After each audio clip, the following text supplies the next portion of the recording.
Good evening, everyone, and welcome to Living the Liberated Life with Dr. KJ. Here we are once again, another wonderful episode. And tonight we are excited about the value, the richness, and the blessing that this episode is going to be. Tonight, I have the honor and privilege of welcoming one of my dear friends. He's been a friend throughout the years, guys, and I want him to come in tonight. I don't want to belabor the hour or any of that stuff because his story is so rich and his story is so powerful. But let me just give you this little lead in. Tonight is the inaugural episode of what I am calling the Life Altering Experience series. I have a series of individuals that have had life altering experiences in their health, in their finances, in their situation or status in life, wherever it may be, they have had something take place in their life that has altered their life for the rest of their life. And in this case, my brother has a story like none other. I met this young man, well, we're not so young anymore, but I met this brother he was at Tennessee State University while I was at Fisk University back in the 90s. And we became friends, and we've been friends throughout the years. And his story is going to bless someone tonight. So I'd like to introduce to some and any of my Fisk and Tennessee State friends and family that may be joining us tonight. I want you all to just come on and jump in and enjoy tonight's episode. Tonight, I want to introduce to you all Brother Chris Osborne. Yes, Brother Chris Osborne, come on in, Brother Chris. Let me get Brother Chris on the stage. Let me get him on the stage. 1 second. There you are, Chris. Welcome. Thanks for having me. What energy. Sure. I'm excited. I'm excited too. So it's good to see you. It's been quite some time. It has. But, good friends, old friends, the years just melt away. Yes, indeed. Now we're supposed to be, while you're sharing, I'm going to try to get into the main studio. I'm on the side studio. I'm going to try to get in the main studio because, we had a little bit of technical difficulty at the beginning of our show. But I want you, Brother Chris, to introduce yourself. Who is Chris? Where's Chris from? What does Chris do? What's going on? Tell me a little bit about Chris today. All right. So first of all, thank you so much for the invitation. I'm originally from Morristown, Tennessee. That is just a little bit outside of Knoxville, Tennessee. That's East Tennessee. Mm-hmm. Born and raised. And I am the youngest of four. I have a sister and two brothers that are obviously all older. My wife jokes around. She calls me Theo Huxtable because I grew up in a two-parent home with two professional parents, and they put us all through school. And so my dream was to be in broadcast. And so from the age of 16, I was working at a radio station and continued to work in radio and television throughout my college years. I see you smiling. Go ahead and say it. Go ahead. I know. 92 Q on Friday nights when I was at Fisk, we would turn on the radio and Chris would be on there. And his name was, what was your name then, DJ? CJ West. CJ West. Yes, that was Chris. All right, Chris, go ahead. I don't want to interrupt you. but yeah, had a very lengthy career, both on the radio and on television, and also behind the scenes as a photographer. Worked my way up here in Birmingham, Alabama, to be on the air. And so I was a fill-in news anchor and news reporter. Every time you turned on your TV at 5 or 6, I was on, and just had a very good career in broadcast, and got to meet a lot of people, go a lot of places, see a lot of things. And so I'm an avid golfer, love golf to death. And I'm an outdoorsman. I like to hunt and fish. Yes, I'm a country guy. For those of you in other places, I'm kind of a country guy. And so I love to ride motorcycles. And right now, I have two children. My daughter's 13. She is very ingrained in ballet. She's very good at it. My son is 14. He is a cross country runner and a golfer as well. So right now, A lot of chasing kids around, but it's a great activity to be as a dad. I love being a dad. Yeah. This month would have been married 17 years at the end of the month, March 31st. Mhm.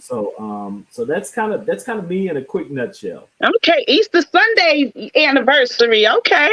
All right. Wonderful, wonderful, wonderful. All right. And so you're in Birmingham, Alabama right now? Correct. Birmingham, Alabama. I lived above Chicago in Rockford, Illinois for a while. Loved visiting the city of Chicago on the weekends when I wasn't working. Moved back home to Knoxville to help my parents kind of transition into their older years, into retirement. My father passed away from cancer in 2001, but my mother, we just celebrated her 90th birthday last weekend. Oh, So we wow. all came home for that. And what a blessing she has been to our family. So we're just happy that we were able to reach that milestone with her. What date was her birthday? So there's a funny story. She has two birthdays. So Okay. she always celebrated her birthday on March the 7th. And after she retired and had to do some paperwork, my father was deceased. And so my brother, who's a CPA, was kind of helping her through the paperwork. They had to reorder a new Social Security card.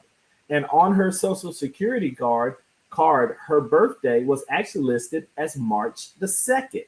So Oh, she celebrates both days, and it's kind of endearing that she likes to do that. I love that. I love that. I love that. Okay. Well, Brother Chris, as you know, our episode is entitled, this episode or this series, you are the first person in this series, called Life Altering Experiences. And some years back, you shared with me a life altering experience that you had.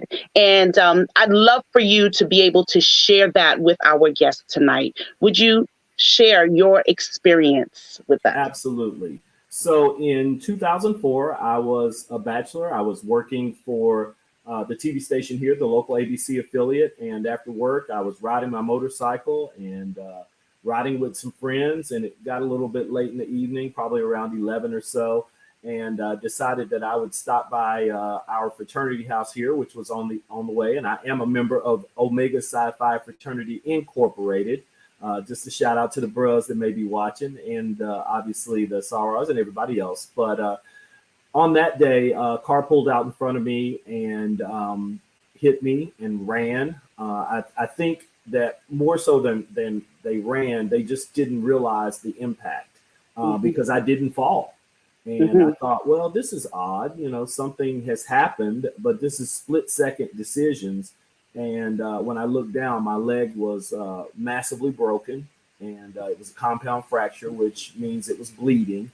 And so I got the bike stopped, and eventually a couple of my friends that were behind me, as well as some good Samaritans who were still like brothers and sisters this day, and they were Caucasian Samaritans. They stopped and they called for help. And ironically, one of the first people to come was a police officer that was a good friend. And so he was kind of freaked out, and I'm trying to calm everybody down. But in that moment, I didn't really know how bad it was. And I was just saying the Lord's Prayer until the ambulance and first responders got there and whatnot. And I couldn't really collect my thoughts, but I knew I didn't want to go into shock.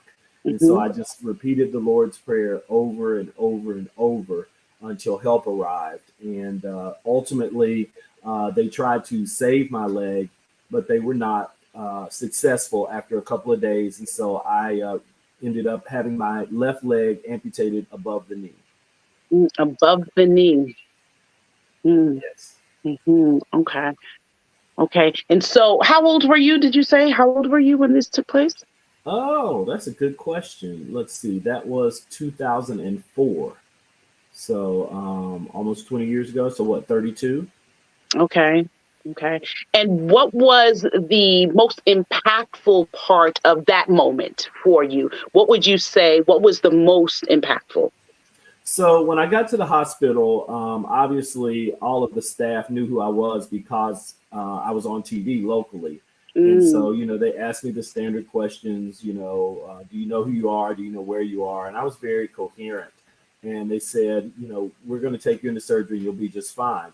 And again, having some medical knowledge, I knew that a compound fracture would require surgery, and most people bounce right back from it and life goes on. But the pivotal moment was I was laying in the hospital bed and they had me intubated and things just because they didn't know if there were any other injuries, which there were not. I was very blessed. And I remember my mother touching my toes at the end of the bed, and my mother's a praying woman. And so, of course, she was praying and I could see her hand touching my toes, but I couldn't feel my toes. Wow. And I knew at that moment that I was going to lose my leg. And so at that moment, I made the decision, how do you respond? How do you react? Right. And so I say this a lot of times when I speak to people is it's really about how you respond and not react. Right. Reactions are quick. They're knee jerks. They're questions like, why, God? That's a reaction. My thing was to respond. How can I manage the rest of my life? How can I continue to find ways to be relevant, not only to myself, but to my family and those people I love and the people around me? So in that instant, I made the decision that I was not going to let an amputation defeat me. Yeah. And so you said, someone saying in the chat, they're saying react, not respond, right? That was key or pivotal for you, that you, just the opposite. Just the opposite. You responded to it. Not react. Right. And so that was that was big for you. And then you shared with me, and I remember that when you shared it with me many years ago, when you shared your story with me, I remembered you saying to me that your mom touched your leg and was praying, and you did not feel your leg, and you didn't feel her touching it. You saw her, right, but you didn't feel it. And that for you was that moment that you were like, okay, I am going to lose my leg. Right. So speak to us about that process. Once they went ahead and took your leg, what were those next few days, those next few weeks, those few hours? What was that like, if you're able to share that? Yeah, absolutely. Remarkably, I was only in the hospital for about 4 days. And I was at home after that. In fact, the day that I got out, one of my good friends and fraternity brothers came up from Atlanta and picked my mother and I up at the hospital. And he and I actually hung out for a little while. I was still on crutches, obviously didn't have a prosthetic leg. And that was the first social thing that I had done. There were, hundreds of people, and this kind of predates social media. So people were actually sending physical cards. I have thousands of cards from television viewers saying that they were praying for me, wishing me well, just random acts of kindness. And so I had a great support system. Again, with my mother stayed with me for about a month. And her tough love was, the first thing she said to me is, you've got to meditate, talk to the Lord. And so if you want me to stay in your house and help you, every morning I want you to have devotion. That's what the older saints call it, devotion. You better have a little talk with Jesus. So every morning I would get up and I would get on my crutches and I would go out on the back porch. And I would listen to music and I would read. If you remember the Daily Word, the little book that comes in the mail. I still have one. I would read the Daily Word and I would pray and I would process, right? And so, my thing was, I tried not to be in any kind of depression or anything like that. It's like, let me just bounce back. Let me be a beacon for those that may not know how to bounce back. Let me lead by example, because I have a lot of eyes watching me. Again, my recovery was very public because, being on TV, people wanted to know, how are you doing? So I did a couple of news stories. I asked them to do them about me so I could share my journey from leaving the hospital to being sized for a prosthetic leg and the rehab and all of that. So I think, sharing my story was helpful not only to me, but hopefully to some other people out there.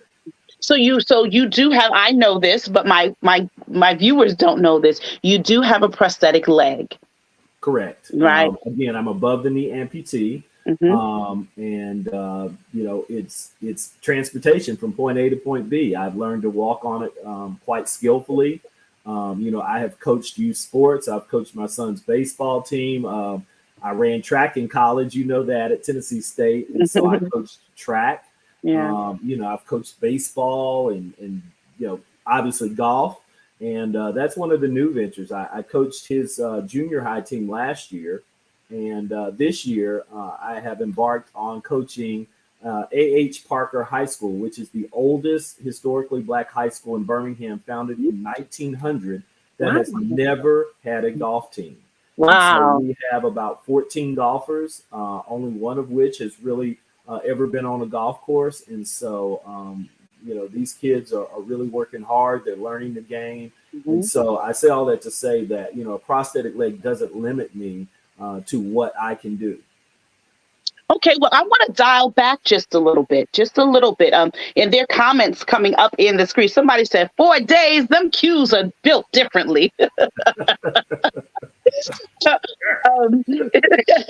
Somebody said, what does that look like mentally when the crowd goes on about their life? Like everybody else around you is going on about their life. You are 30 something at this time. You are tall. How tall are you, Chris?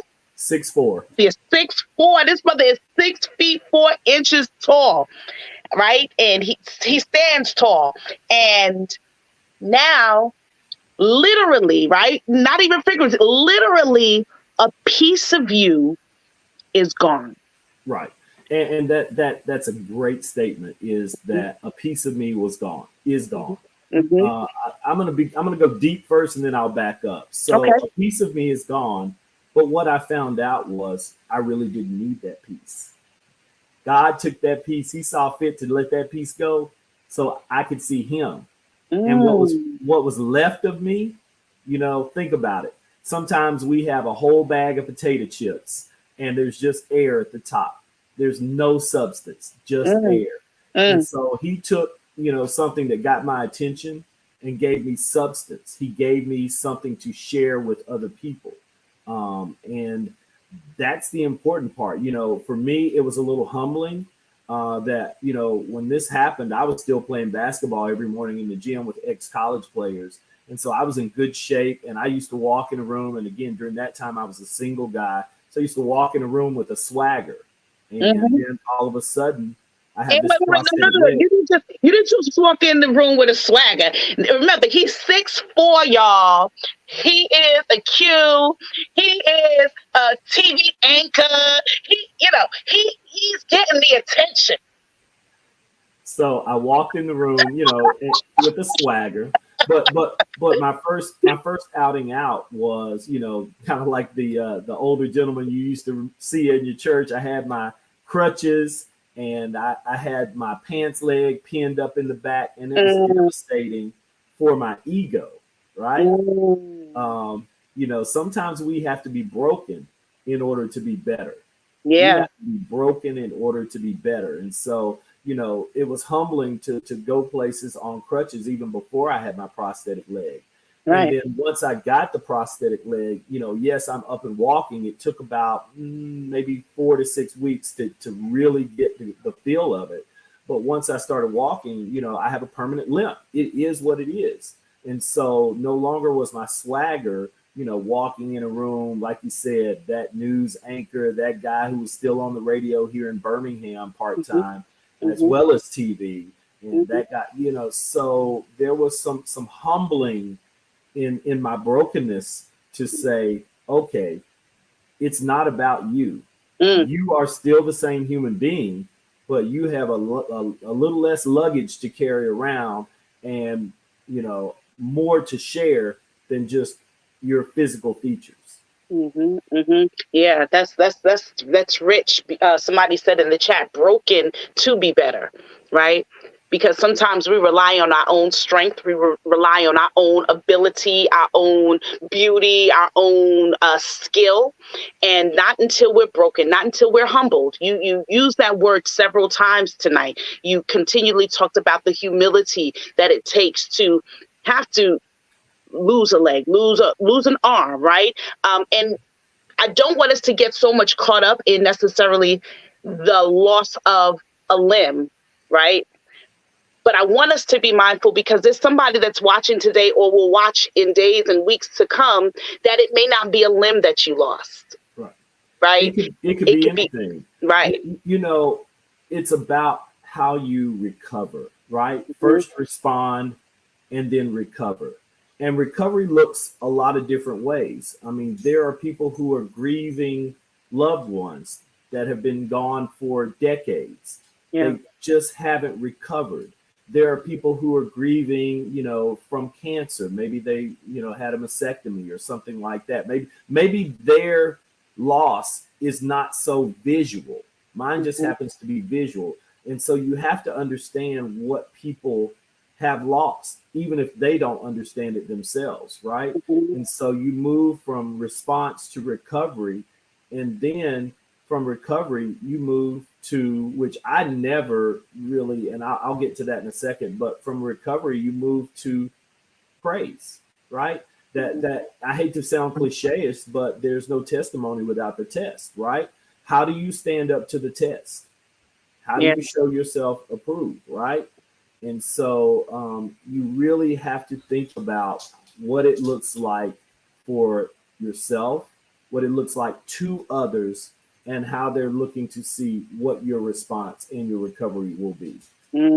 That's good. That's good. That's really good. So tell us the process of you being fitted for your prosthesis. Tell us what was that like emotionally and just the process.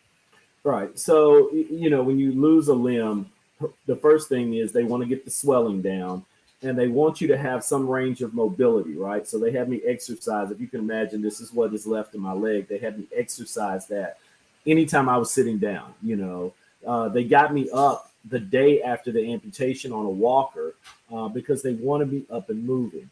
And so, you know, I was very cognizant of what the process was, but I didn't really know because there was nobody there to share it with me, right? A couple of prosthetic company reps came by because, again, my notoriety, they knew who I was and they wanted to sell me a leg. But nobody really was there to walk me through the steps. And so once you get the swelling down, they put on something that looks like a support hose. It's called a shrinker. And that helps push the fluids out of your residual limb. And then from there, you know, once the sutures heal, they start to fit you for your prosthetic, which is, you know, the process has changed quite a bit now. They do a lot of it digitally now, but back then they had to like put a cast on your leg, your residual limb, and form that cast into what's called a socket. And then teach you how to walk. So kind of a lengthy process. I won't bore you all with that. But the most important thing is that now there are lots of groups for support. That's one of my ministries that, you know, the hospitals will call me and say, hey, somebody may have to have an amputation, or they, you know, are battling with it, or they just had it. Will you come visit them? And I'm not the only one. There are amputees around, you know, the world that we are on Facebook groups, and we're able to connect that way and support each other because everybody doesn't accept it like this. Maybe their situations are different. And the other thing is accountability. You have to be accountable for yourself. I knew from the day that I started riding motorcycles that there was a chance that I could lose a limb, lose my life, or whatever. And so I held myself accountable. I didn't do anything wrong, but that was the chance I took, right? So there is no woe is me, woe is me. And going back to one of the things you said, like, how do you react? So one of the things that I realized is playing football in high school, I broke my arm. And it was really cool for a while, right? You know, it's like I had this cast. Every guy who goes to high school and plays football who breaks a bone wants to be able to have people sign their cast. Yeah, I broke my arm playing football. And so it was kind of that effect. It was, yeah, I lost my leg in a motorcycle accident. But you asked the question, what does it look like when it got quiet? When it got quiet, when it was no longer people coming up and saying things to me, and I'm trying to manage, how do I climb up a ladder and change a light bulb, right? So my thing is, I think about it, I see it, I practice it slowly, and then I do it. But the cast never came off, right? Imagine again a broken arm. For me, this is permanent. Yeah. And And it was very evident to me. It was like, okay, the shininess has worn off. I mean, as sick as it may sound, it was actually pretty cool to tell people, oh, I lost my leg in a motorcycle. Like, oh my gosh, do you still ride? Yes, I still ride. There was some value to that. But then as it got quiet and people started to go away and I started to get back into my regular routine, and there are days when I could not don, as we call it, or get on my prosthetic leg because I was swollen or something wasn't right. And there were days that, I shed real tears because I had to go to work and I couldn't get my leg on, and I had to call my boss and say, I'm going to be late. I can't get my leg on. Can you imagine what that conversation's like? There have been challenges. I understand that, but nothing that's insurmountable. Yeah. Somebody's asking in the chat, Chris, they're saying men are men and often make the decision to deal alone. Is community, team, others, are they important with the healing process, and why? Yeah, I think that you have to choose your circle very wisely. And sometimes your circle chooses you. You have to think about people who are there to offer genuine support, people who are there not to judge you. There were two brothers when I started riding motorcycles again that would not, first of all, let me ride at night. And then when I did ride, they rode on both sides of me to make sure that when I got to a stop sign that I was stable and I wouldn't fall sitting still. That is genuine friendship. That's genuine love and care and concern. My girlfriend at the time was very, very instrumental in making sure that I was good, right? And that, just quite honestly, that I still felt like the man that I was. And, and again, obviously, you can't leave out my religious walk, my relationship, because there were days when there was nobody in my circle that was available, and the only person available was God, and for me to talk to him. But I will tell you, the one of the things that I'm most proud of throughout this is I never asked God why. And to this day, I still have never asked God why. I figure everything has a purpose in his plan. And if this was in his plan, who was I to question? Now, that's deep. several of the ministers that I know, even my personal pastor, during that time, they sent me a book. It's actually behind me, and the title of the book was God, Why Me? And I never opened up a single page of that book, and it's still on the shelf. I have given it to some people, but what they said to me is, if you so choose, it's okay to ask God why, right? But this for me was our covenant, my covenant with God, not to ask him why, to understand that I could have been dead and I'm not. So I have a purpose. And so I would just not ask that question and just do whatever that path was directing me to do. Okay, that's good. And so, Chris, you spoke about you being a single man when this happened. Then you spoke about, having a girlfriend, and now you've spoken about having a wife.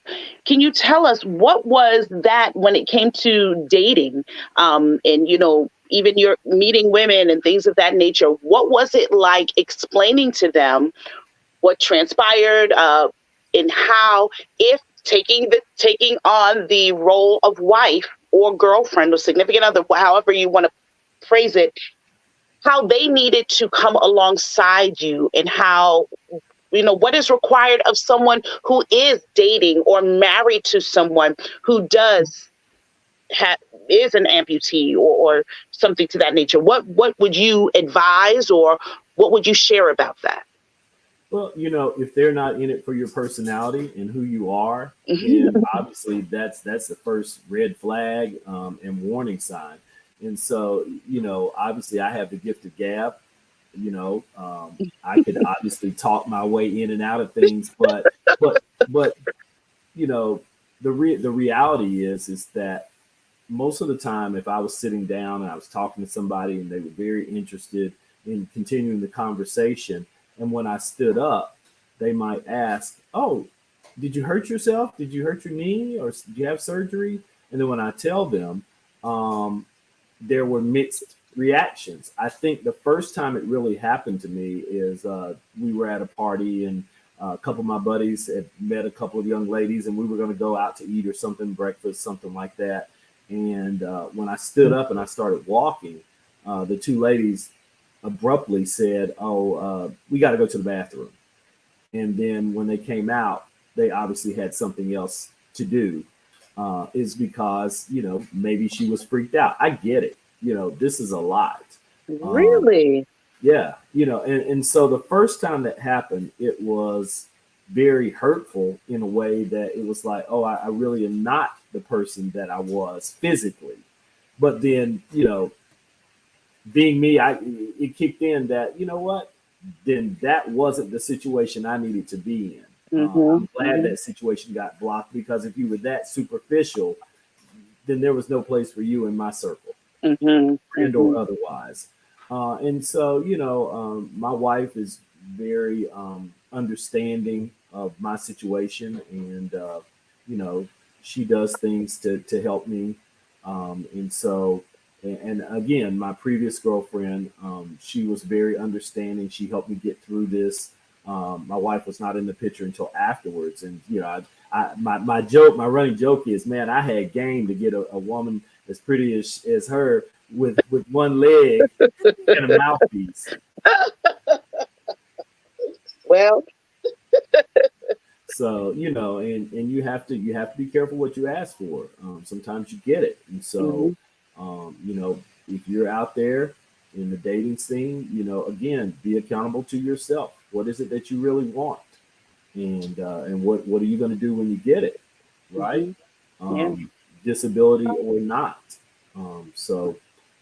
That's pretty much it. I mean, the dating thing was, you knew pretty instantly, any person that understood that despite how well I've dealt with this is a disability, right?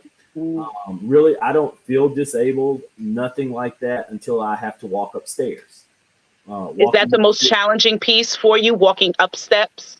It's not really challenging. It's just that you have to walk up 1, 2, 1, 2, 1, 2, where most people walk step over step, right? Right. So if we were walking beside each other and we're going upstairs, you might look back and I might be 10 stairs behind you. Okay. Of course, I've found ways to manipulate that. I grab onto the rails. I'm a pretty strong guy, and kind of jump to 3 or 4 stairs at a time. Right. But all in all, you have to let people show you who they are, right? And believe them. Yeah.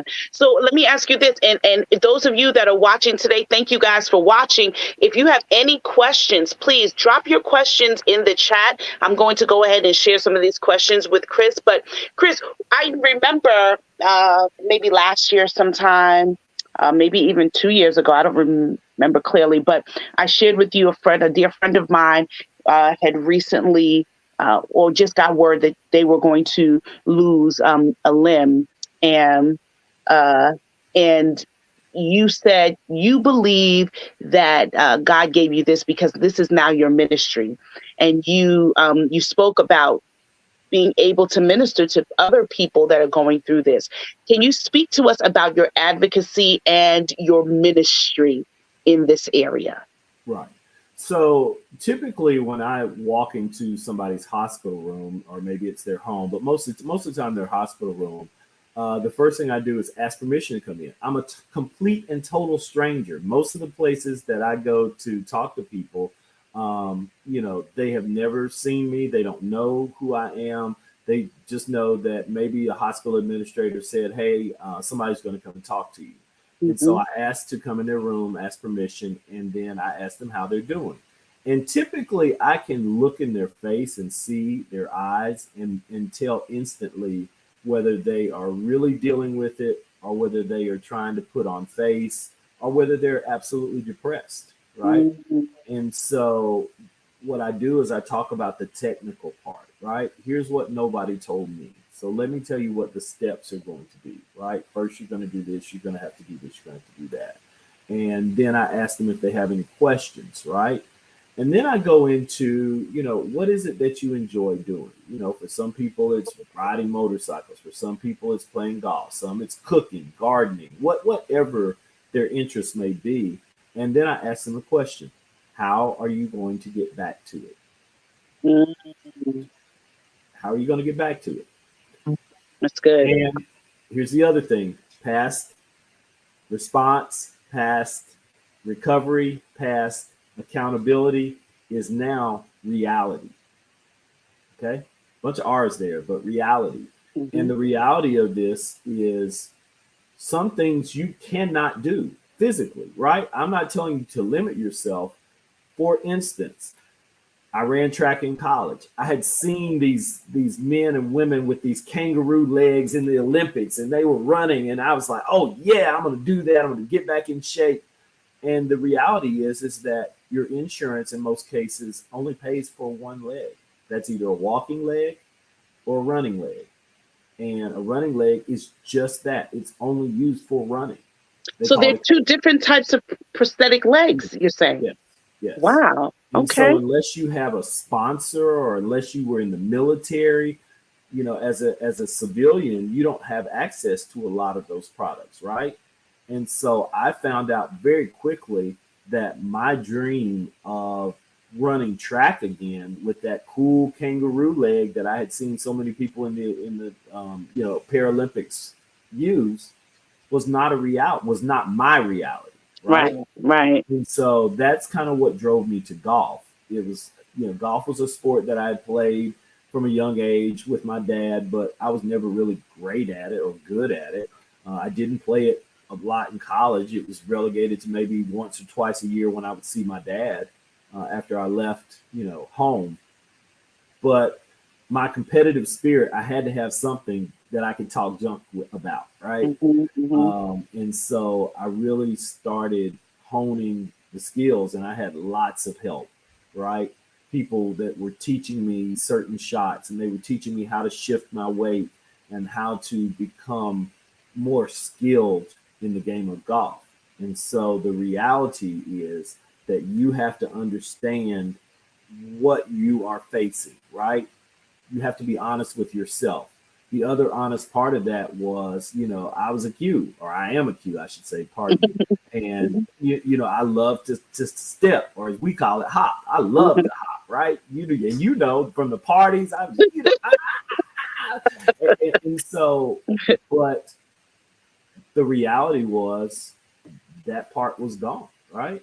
The spins, the kicks, those type things. Now, and you were really good at that, and so I can imagine you feeling that. Right, and I love to dance, in the parties and things like that. But the reality was, and I still dance a little bit, but when you have a prosthetic leg, you find yourself looking down at your prosthetic foot to make sure that you're not stepping on anybody's foot, or you haven't stepped on something that's going to cause you to fall. Wow. It's just like going to concerts and going to ball games. When you're walking up those narrow steps, you're constantly looking down at your foot to make sure that you have stable footing. So I say all that to say that my reality was that something had changed, right? Yeah. And change is not always comfortable, right? When God changes us, whether it's physically or internally or spiritually, that change comes at a price. And it's not comfortable. It's not meant to be comfortable. Yeah. But if you embrace what that change is, a lot of times you'll come out better on the other side. That is phenomenal. And I know that age matures us and all those things, but I really believe that sometimes us experiencing things, life changes us, life challenges us. Someone says facing and embracing the new way of life and functioning. Correct. Yeah. How do you go on? How do you, because the reality is you shared at one point you did cry. You shared at one point, we talked about that being alone, that quiet when the music stops, when the buzz is over. We find ourselves some depressed, right? Like you said, you walk in a room and some people are downright depressed. Some people are, and sometimes we as believers, right? Both of us being believers, people like to say, oh, you pray it away, or do you believe God? If you don't believe God, but the reality is God knows that we can be angry. Right? These are real emotions. There's somebody that will be angry with God. Somebody would be depressed. Somebody would just be totally feel like they should have died. That could be the comment that somebody having experienced what you experienced might say, why didn't God just take me? And you shared, you never asked the question why. But what question did you ask, Chris? I didn't. I guess the only question was to me, what do I do now? What do I That's do good. now? And then the question above me was, what do you want me to do? Right? What do you want me to do? If you had told me 20 years ago that I would be coaching inner city kids the game of golf who'd never touched a golf club in their life, I'd have said, yeah, right. You have to be a pro to teach, right? And I am not a golf pro. I'm just a pretty decent golfer. But I do enjoy teaching. I enjoy teaching not only children, but adults who are interested in the game. If you had told me that I was an amputee and I was going to be coaching track, when I can't really show you how to run, I can tell you, I can demonstrate the movements, but I can't get out there and outrun you, right? But still had the knowledge and ability to share with those young people that were participating in track and field. And so I have been very blessed. I mean, the game of golf has taken me around the world. In 2022, I was blessed enough to go to London and represent Team USA in the adaptive golf version of the Ryder Cup, right? And so I was the only African American on the team. I won my matches. The U.S. won. And so it was a real eye-opening event of where a game can take you. Yeah, yeah. And what I hear you saying, Chris, through everything that you've shared tonight, what I hear you saying is we don't focus on what we've lost. We focus on what we have left to give. Right? Absolutely. Yeah. I hear you saying that. I think that this has been powerful. I'm looking at the chat. Is there anyone else that has any questions tonight? We really wanted to drive home tonight the fact that while you may face some life-altering experiences, your experience may not be Chris's experience, but God can still use you in and through your trial, your tribulation, whatever you may be facing. Our brother Chris, an amputee above the knee. Now, talk to me about that. You were specific about saying an above the knee amputee. Right. So if you have your extremity amputated either below the elbow or below the knee, you still have that joint, right? For your leg, it's your knee. For your arm, it's your elbow, and that gives you a wider range of motion.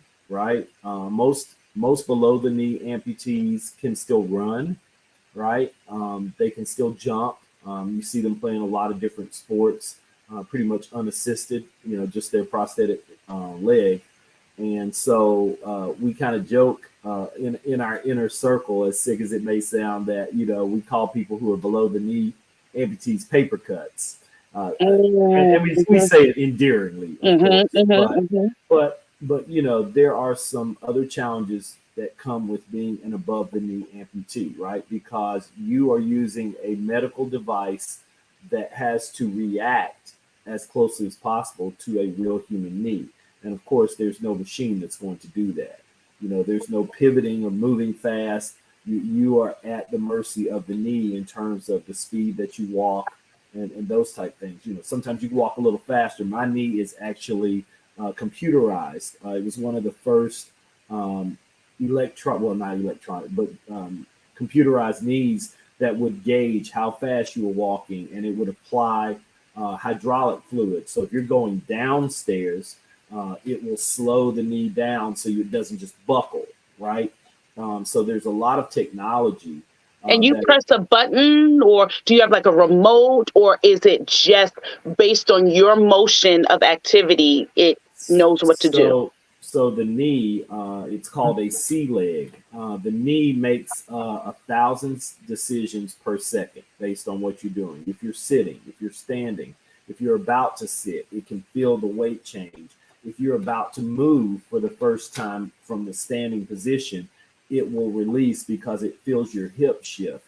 So there's a lot of technology that goes into that. And, you know, for people who have who are underinsured or uninsured, you know, this can be a very daunting task to get a prosthetic, especially not a good one. If you were in the military, or if you were, you know, involved in a workman's comp situation, you know, a lot of times you have the best of everything. But as just a person who works every single day with, you know, reasonable insurance, sometimes it can seem a little unfair. There is a knee, we call it, I'm sorry, and the name is microprocessors, right? It's a microprocessing knee. There's one that they developed for the military that it can get wet. You can swim in it. You can walk in the ocean. You can run. You can jump. You can, but it is extremely difficult as a civilian to get that particular microprocessing need. And so, you know, there are times when it can be frustrating, right? I don't want anybody to think that just because we're having this talk that everything is a bed of roses. It's not. There are phantom pains that, you know, kind of react a little like gout. You know, maybe you ate something, and those pains are like, for those of us who are country, it's like being stuck with a cattle prod. It's like impulses of electricity where, you know, those nerves were cut off and cauterized. And so sometimes, you know, 2 or 3 times a year, I can be in excruciating pain for as long as 48 hours. And it's the phantom. It's a phantom pain, though. Right. It's phantom pain, and it just feels like an electric shock. So I don't want anybody to leave this conversation thinking that my life is peachy keen and there are no challenges. There are still challenges, and we all have challenges. But again, I'll go back to that first couple of statements. How do you respond to those challenges, right? And how do you recover from those challenges? Yeah. And I've seen people, and I think this may be something years ago, but you spoke to the different types of prosthetic legs and the challenges in different, you know, depending on how much money you make, you know, your insurance and having insurance, not having insurance. If you're a regular working person versus someone that has a workman's comp situation or whatever that might be. But I've seen some legs back in the days, or prosthetic parts that were not tailored for people of color, right? People of color have had struggles. Is there anything that is done now to coordinate or to match your skin complexion or any of those types of things?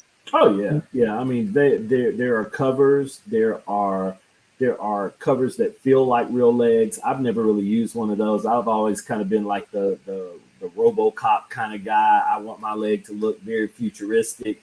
I've seen your leg, the one that you have in when you're playing golf. Yes. Yeah. And again, I only have one leg, right? So if something happens to this leg, you know, then I'm on crutches until something happens. And, you know, just from a standpoint for anybody who's interested, when you purchase a prosthetic leg, there are 3 main components. There's the socket, that's the part that your residual limb fits in. There is the knee, which is the microprocessor, and then there's the foot. Now, in terms of cost, the foot costs about $10,000. The microprocessor can cost anywhere from $40,000 to $120,000, and the socket's usually about $20,000. So you're talking about a piece of medical equipment that could be anywhere upwards of $100,000. And insurance, depending, now they have come down quite a bit, but depending on your insurance is only going to pay for 80% of it. Wow. right? And the funny thing is, and it's also sad, is that the insurance company says that you can get one leg every 5 years, Hmm. but the legs are only warranted for 3.